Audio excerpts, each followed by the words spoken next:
The royal hangar of the Ziran Empire was bright, loud, and full of proud workers. Shining silver ships floated in long rows, each one shaped like a sharp blade. Everyone stood straight when Queen Syrixa entered. Her long wings folded behind her, and her eyes glowed a cold blue. She was tall, strong, and always sure she was the smartest in the room. She came to inspect the damaged royal ships from the border storms. Many engineers rushed to her side, offering reports. She listened with a bored face, as if none of them were good enough. Then she saw him. A human stood near one of the broken ships. His name was Rowan. He wore a simple mechanic suit and held a datapad covered in grease. He looked calm but quiet. He was used to being ignored here. The Queen's eyes narrowed. "Why is a human in my royal hangar?" she said loudly. Rowan looked up. He had been expecting this moment. "I am assigned to repair the storm cracks on the ship, Your Majesty." She raised a brow. A human repairing royal technology? She laughed softly, but it was not a kind laugh.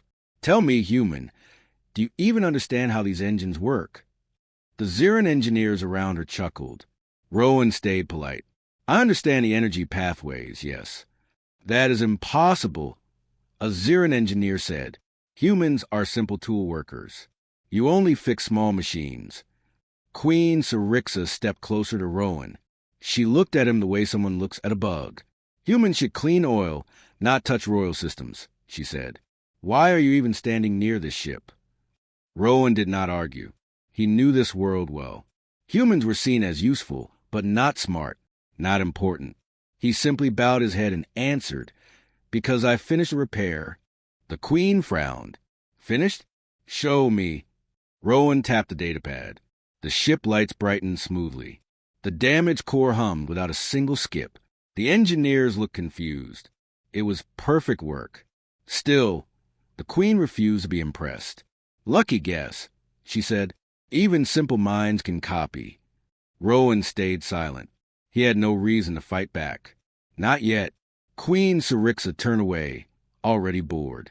"Remove him," she told her guards. "I do not want humans touching anything delicate again." But before the guards reached him, an alarm sounded through the hangar. A screen lit up with flashing red marks. Storm readings. The border storms were spreading again. Harder. Faster. The Queen hissed in anger. "Why have none of you solved this problem?" she shouted at her engineers. "We lose ships every cycle." No one answered. Everyone looked scared. Rowan quietly stepped aside. He didn't want attention. He didn't want anger pointed at him. But the Queen saw him move and pointed sharply. "You," she said. "Human, do you have something to say? Or are you simply hoping to run?" Many eyes turned to him. Rowan knew what he could say. He knew he had knowledge that none of them had. He knew he had something far more important than anyone here realized. But he also knew the time was not right. "No, Your Majesty," Rowan said. "I have nothing to add." She smirked. "Of course not. Humans always have nothing to add." The Ziran engineers laughed again. Rowan felt a small spark of anger in his chest. But he hid it. He hid many things. Far more than the Queen could imagine. Because deep beneath the palace, in a forgotten hangar far below the surface, Rowan had been working on something secret. Something powerful. Something that could save them all. Something the Queen believed a human could never create. He had built a ship that could face the storms. A ship that even her royal engineers said was impossible. But none of them knew it existed. None of them knew he had been building it piece by piece, night after night, using quiet access codes, old scraps, and human skill. Rowan bowed again and stepped back. The Queen waved him away like dust. She walked past him with her wings lifted high, thinking she had embarrassed him, thinking humans were small, thinking she was the only mind that mattered. But Rowan knew the truth. One day, she would learn how wrong she was. That day was coming soon. Rowan moved to the lower levels of the palace with quiet steps. No guards came this far down. No engineers worked in these halls. The air was dim and dusty, and the lights flickered in long, uneven strips. Most people thought this part of the palace had been closed forever. Rowan knew better. He had chosen it for that reason. He typed a long code into an old metal door. The screen buzzed, then turned green. The lock clicked, slow and heavy. When the door opened, a wide, dark hangar stretched before him. This was his place. His secret. Rowan stepped inside and turned on the main lights. A soft white glow filled the room. In the center, surrounded by scattered tools and spare panels, stood a ship unlike anything in the Xeran Empire. It didn't shine. It didn't show off. It wasn't covered in royal symbols or golden marks. But it was powerful. It was sharp. It was built for storms, not ceremony. Rowan walked toward it with quiet pride. He ran his hand along the side, feeling the smooth metal he had shaped and reshaped for months. Every piece had been fixed by his own hands. Every cable had been measured by his own eyes. He called it the spark. To anyone else, it would look strange. It was half human engineering, half Xeran design. It should not have worked. The two technologies were not meant to mix. Xeran engineers believed combining them was useless, dangerous, even stupid. Rowan proved them wrong. He climbed into the open side panel and started checking the wires. He knew the storms were growing stronger. The border scanners had shown impossible readings.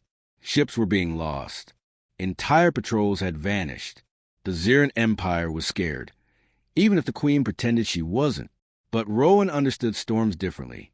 He knew their patterns, their changes, their hidden rules. He had studied them quietly, while everyone else ignored the old data. Humans were good at fixing what others gave up on, good at solving problems that seemed simple but weren't. He had learned something important. The storms were not natural. The storms were growing because something inside them was alive.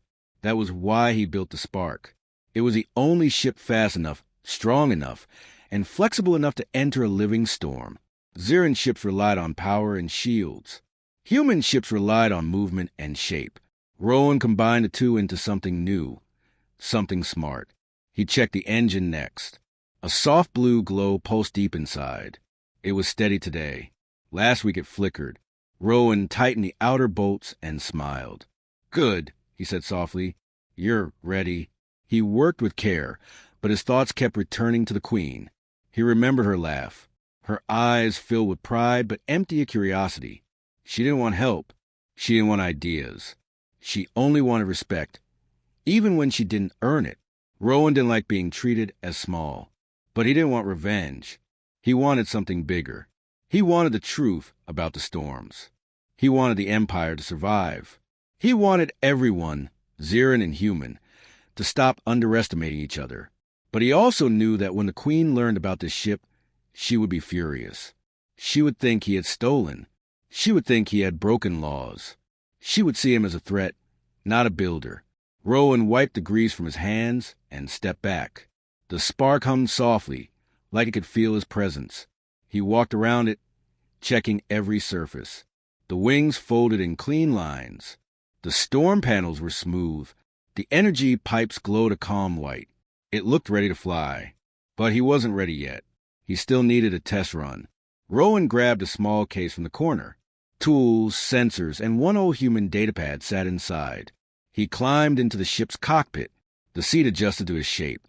The controls lit up, half in human symbols, half in Xeran marks. He touched the main switch.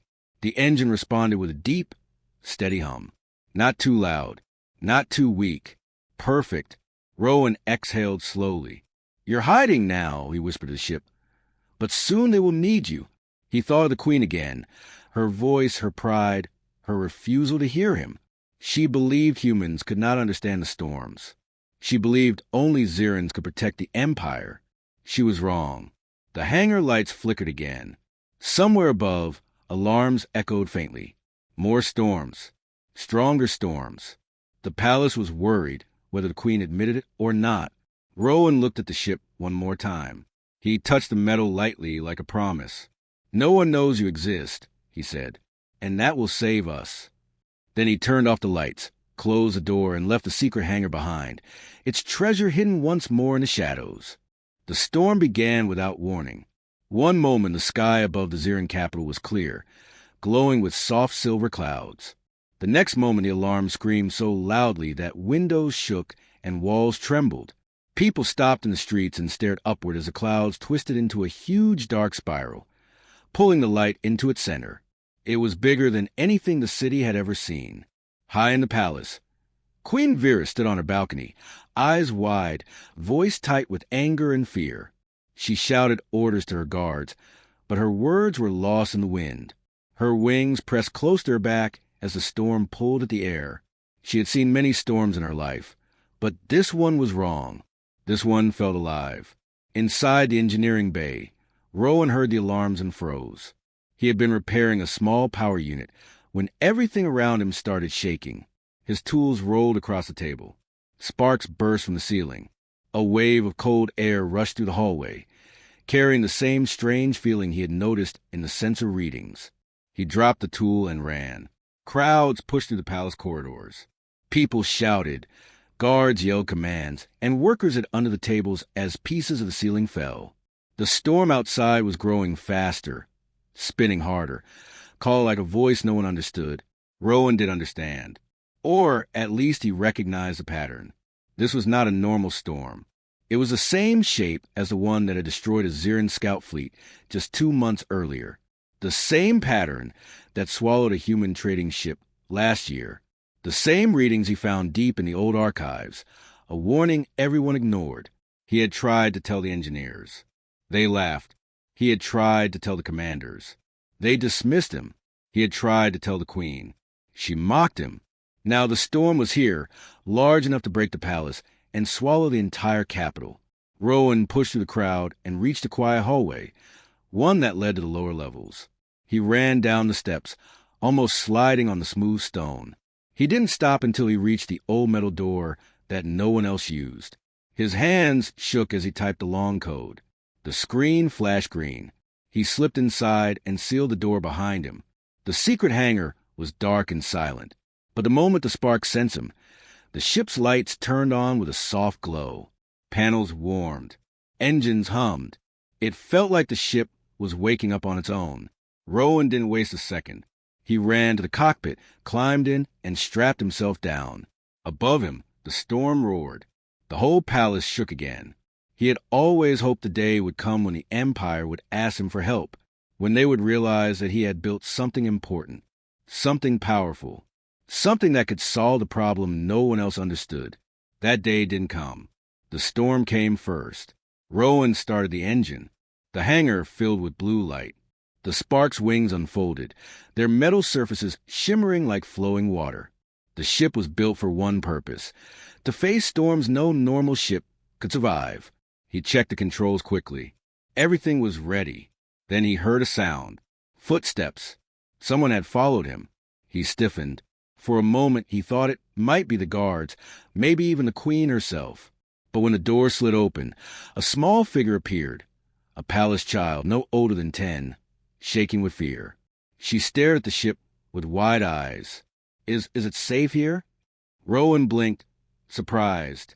Why are you here? I got lost, she whispered. The halls were breaking. I ran and I saw you go down the stairs. Another explosion shook the palace above them. Lights flickered. Dust fell from the ceiling. Rowan looked at the child, then at the storm sensors on his screen. The readings were spiking, moving so fast the numbers blurred. He couldn't leave her behind. He opened the side hatch. Get in. Quickly. The girl scrambled inside and sat behind him, holding the seat with trembling hands. Rowan sealed the hatch and gripped the controls. He had never planned to fly the spark from inside the palace, but he had no choice now. If he didn't get out soon, the storm would crush the palace and everyone in it. He took a deep breath and spoke softly to the ship. All right, Spark. Show me what you can do. The engine roared to life. The hangar floor shook. The wings glowed brighter. Rowan pulled the throttle. The spark shot forward, smashed into the old metal door, and soaring out a hidden tunnel into the open air, straight toward the swirling black center of the storm that no one else could stop. The storm roared back. Rowan didn't flinch. The spark cut through the sky like a sharp blade. The storm winds pushed, twisted, and tried to throw the ship off course, but Rowan kept his hand steady on the controls. The air around them shook so hard that the child behind him cried out and covered her ears. Rowan glanced back just once and gave her a quick nod. "It's okay. The ship can handle it," he said. He hoped he was right. The sky outside was almost black now. Bright flashes of blue and white electricity cracked across the clouds, forming shapes that looked like claws or teeth. The storm was getting stronger. It was not just weather. It felt like something with a mind, something that wanted to tear the ship apart before it reached the center. But the spark did not break. Its wings glowed brighter, and the air around it bent in smooth lines. The ship moved like nothing else in the sky. It did not fight the storm. It moved with it, like a dancer moving with the music. The child looked out the window with wide, shocked eyes. "How is this ship real?" she whispered. Rowan gave a small smile. "It shouldn't be real," he said. "By Zirin rules, by human rules, by every engineer's rule, it shouldn't work at all." He remembered the many times he had tried to show his designs to his supervisors. They laughed. They said ships could not bend gravity in the way he described. They said the energy core he wanted to build was too unstable. They said humans were clever, yes, but not miracle workers. Rowan did not argue. He just built the ship in secret. "When I first flew this ship," he said, keeping his voice steady as the storm twisted around them, "I realized something. Sometimes the universe doesn't wait for permission. Sometimes it gives an idea to someone who is ready to listen." The child stared at him, not fully understanding, but feeling the weight of his words. Outside, the storm thickened. Clouds wrapped around the ship like giant dark hands. The sensors beeped loudly. Pressure rose. Lightning flashed so close that the cockpit lit up bright white. Rowan pushed a small silver switch. "Hold on," he said. The Spark's engine changed its hum. The whole ship vibrated, and then a protective glow surrounded them. A thin sphere of shimmering light. The storm hit again and again, but the energy shield held. The child gasped. "That's not Zirin tech." "No," Rowan said. "It's mine." They climbed higher, flying straight into the darkest part of the storm. Rowan could see nothing but swirling shadows. The noise outside was deafening. The ship shook again, harder this time. Warning colors flashed across the screen. Then a sudden pull dragged them downward. Rowan gripped the controls. "The center is trying to swallow us," he said. The child trembled. "Can we escape?" "Not yet." He checked the readings again. "We have to go deeper." The girl made a small sound of fear, but she didn't argue. Rowan pushed the controls forward. The spark dove into the heart of the storm. The world outside changed. The black clouds gave way to a strange open space inside the storm, a huge circle of still air. It was calm, too calm. In the middle, glowing lines of energy spun slowly, almost like a giant machine. Rowan stared at it in shock. "So the stories were true," he whispered. "What is that?" the child asked. "It's not natural," Rowan said. "It's more like a gate, a power source. Maybe both. I read about something like this in old logs, but I thought they were myths." The spinning lines pulsed with dangerous light. Each pulse grew brighter, sending waves through the storm walls. If it reached full power, it could destroy the city, maybe the whole continent. He had to stop it. The spark's panels warmed again, sensing his intention. It felt almost alive. Rowan whispered to the ship, as if speaking to a trusted friend. "We're going to try the gravity loop."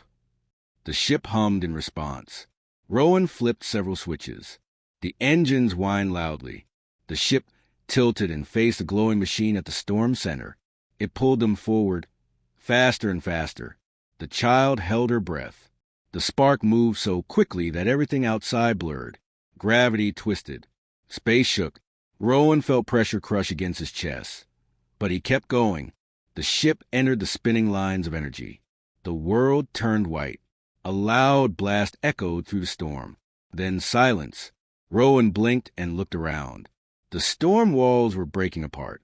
The spinning machine flickered, then collapsed on itself with a soft crack. The sky began to clear and gentle light returned. The spark slowed, drifting peacefully. It had survived something no ship should survive. It had ended something no army could stop. The child whispered, "This ship really shouldn't exist." Rowan nodded. Yes, he said quietly. But sometimes impossible is exactly what we need. And far below them, the capital city waited, unaware that the ship they once mocked had just saved them all. The sky above the Zirin capital was calm again. The dark storm clouds were gone and soft morning light touched the towers. People walked through the streets without fear, not knowing how close they had been to disaster. Only a few knew the truth, and even fewer understood who had saved them. Rowan guided the Spark to a careful landing on the royal platform. The ship glowed softly as its engines cooled. It looked strange next to the official Zirin ships, which were sharp and metallic. The Spark looked smooth, warm, almost alive. As Rowan stepped outside, guards stared at it with wide eyes. Some looked afraid. Some would not look away. The child he had protected walked beside him, holding his sleeve. She looked tired but safe. When the doors of the palace opened, the queen waited inside. Her face was calm, but her eyes showed something unfamiliar, uncertainty. She looked at Rowan for a long moment. The last time she had spoken to him, she mocked him. She called humans slow thinkers and tool carriers. Now she stood in silence, unsure how to begin. Rowan bowed his head just enough to be polite. "Your Majesty." The queen's voice was quiet. "The storm is gone. The readings show the energy source disappeared. Everyone is safe." "Yes," Rowan said. She looked at him again, as to try and understand how a simple human mechanic had done something no Zirin scientist could. You flew into the center of a storm no ship could survive. You used a design no one approved. And somehow you ended a threat older than our empire. Rowan did not look proud. He only said, "It had to be done." They began walking down the long hall. The child stayed close to his side. Servants and nobles whispered from the corners. Some pointed at him in awe. Some refused to believe what they had heard. A few looked angry that a human had succeeded where they had failed. The queen stopped at the throne platform. She turned to face Rowan fully. "Your ship, it should not exist," she said. "Our laws forbid designs like this.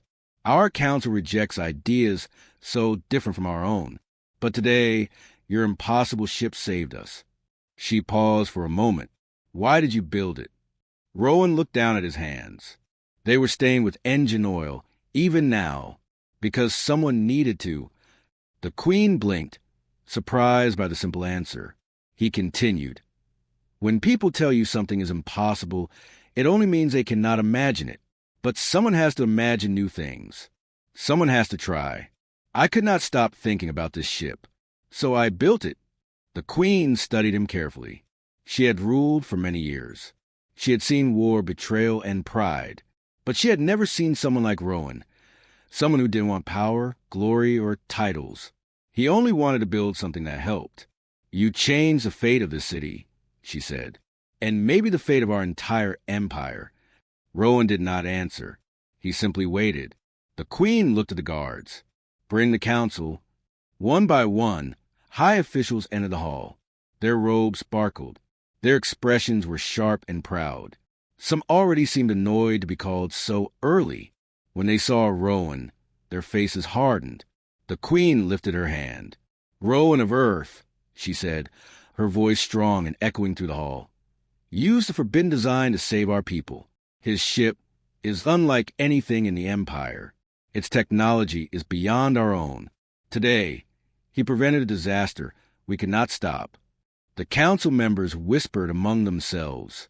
Some argued quietly. One finally spoke loud enough for all to hear. "He is a mechanic, not a royal engineer," the man said. "He broke our rules." "And save your lives," the queen answered. Silence fell. She looked at Rowan again. "Your work must not be hidden anymore. Your ideas cannot be ignored. From this day on, you will have a workshop in the palace. You will design freely. No council will call your work impossible again." Rowan stared at her, surprised. "Your Majesty, I never asked for this." "I know," she said. "That is why you deserve it." The child smiled softly. She tugged Rowan's sleeve as if telling him to accept. The queen took a step closer. Her voice became gentle. "You change more than the sky today. You change how we see humans, how we see ideas, how we see the future. Rowan looked around the hall. For the first time, the nobles were not looking at him as a low worker. They were looking at him with respect, and maybe even hope. He gave a small nod. Then I will do my best. The queen nodded back.